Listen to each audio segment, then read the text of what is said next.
ಕೆಲವರ ಜೀವನದಲ್ಲಿ ದಾಂಪತ್ಯದಲ್ಲಿ ಇದ್ದಕ್ಕಿದ್ದಂತೆ ದೊಡ್ಡ ಬಿರುಕುಗಳು ಬಂದುಬಿಡುತ್ತೆ.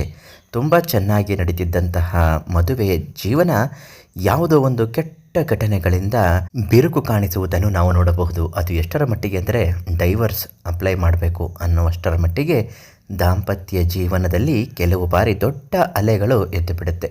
ಇದು ಕೇವಲ ದಾಂಪತ್ಯ ಜೀವನಕ್ಕೆ ಮಾತ್ರ ಸೀಮಿತ ಆಗಿರುವುದಿಲ್ಲ. ಮನುಷ್ಯನ ಪ್ರತಿಯೊಂದು ಹಂತದಲ್ಲೂ ಕೂಡ ಒಂದಲ್ಲ ಒಂದು ಕಾರಣಕ್ಕೆ ಹೀಗಾಗಬಹುದು. ಇದರಿಂದ ಚಿಂತೆಗಳು ಹೆಚ್ಚಾಗಬಹುದು. ಮೊದಲಿಗೆ ದಾಂಪತ್ಯ ಜೀವನದಲ್ಲಿ ಇಂತಹ ಸಮಸ್ಯೆಗಳಾದಾಗ ಏನು ಮಾಡಬೇಕು ಅಂತ ಇವತ್ತಿನ ವಿಡಿಯೋದಲ್ಲಿ ತಿಳಿಸ್ಕೊಡ್ತೀನಿ. ನಿಮ್ಮ ಬದುಕಲ್ಲಿ ಇಂತಹ ತೊಂದರೆಗಳು ಬಂದಾಗ ಯಾವುದಕ್ಕೂ ಯೋಚನೆ ಮಾಡಬೇಡಿ. ದೈವಜ್ಞ ಗುರುಗಳು ಆದಂತಹ ಪಂಡಿತ್ ಶಿವಾನಂದ ಗುರೂಜಿ ಇವರಿಗೊಂದು ಫೋನ್ ಮಾಡಿ. ತುಂಬ ಜನ ಇವರಿಂದ ಪರಿಹಾರ ಪಡ್ಕೊಂಡಿದ್ದಾರೆ. ಒಳ್ಳೆಯ ಕೈಗುಣ ಅಂತಲೇ ಹೇಳಬಹುದು. ಪ್ರಖ್ಯಾತ ಜ್ಯೋತಿಷ್ಯರು.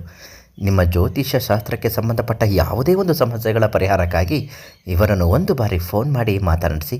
ಎಷ್ಟೋ ಸಮಸ್ಯೆಗೆ ಸಮಾಧಾನ ಸಿಗುತ್ತೆ. ಇನ್ನು ಈಗಾಗಲೇ ತಿಳಿಸಿರುವ ಹಾಗೆ ದಾಂಪತ್ಯ ಜೀವನದಲ್ಲಿ ಪ್ರತಿದಿನ ಇಂತಹ ಬಿರುಕುಗಳು ಕಾಣುತ್ತಿದ್ದರೆ, ಒಂದಲ್ಲ ಒಂದು ಸಮಸ್ಯೆಗಳು ಆಗಿದ್ದರೆ ಇದೆಲ್ಲವಕ್ಕೂ ಕಾರಣ ವಾಮಾಚಾರದ ಕೆಟ್ಟ ದೃಷ್ಟಿ ಅಂತಲೇ ಹೇಳಬಹುದು.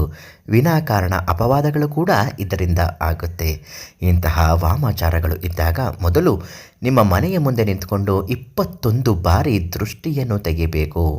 ಹೇಗೆ ತೆಗಿಬೇಕು? ಒಂದು ಪೊರಕೆ ಕಡ್ಡಿಗಳನ್ನು 4 ಕಡ್ಡಿಗಳಾಗಿ ಮಾಡಿಕೊಂಡು ಅದಕ್ಕೆ ಬೆಂಕಿಯನ್ನು ಹಚ್ಚಿ ನಿಮ್ಮ ಮನೆಯ ಮುಂಭಾಗದಲ್ಲಿ ನಿಂತುಕೊಂಡು, ಮನೆಗೆ ಅಂಟಿರುವಂತಹ ಗ್ರಹಚಾರ ದೋಷಗಳು ಕಳೆದು ಹೋಗಲಿ, ವೈಮನಸ್ಯ ಇರುವ ಮನೆ ಸಾಮರಸ್ಯದಿಂದ ಕೂಡಿರಲಿ, ಕೆಟ್ಟ ದೃಷ್ಟಿಗಳು ನಮ್ಮ ಮನೆಯ ಮೇಲೆ, ನಮ್ಮ ಸಂಸಾರದ ಮೇಲೆ ಬೀಳದಂತೆ ಆಗಲಿ ಅಂತ ಬೇಡಿಕೊಂಡು 3 ಬಾರಿ ಉಗಿದ ನಂತರ ಅದನ್ನು ಸುಟ್ಟು ಹಾಕಿಬಿಡಿ.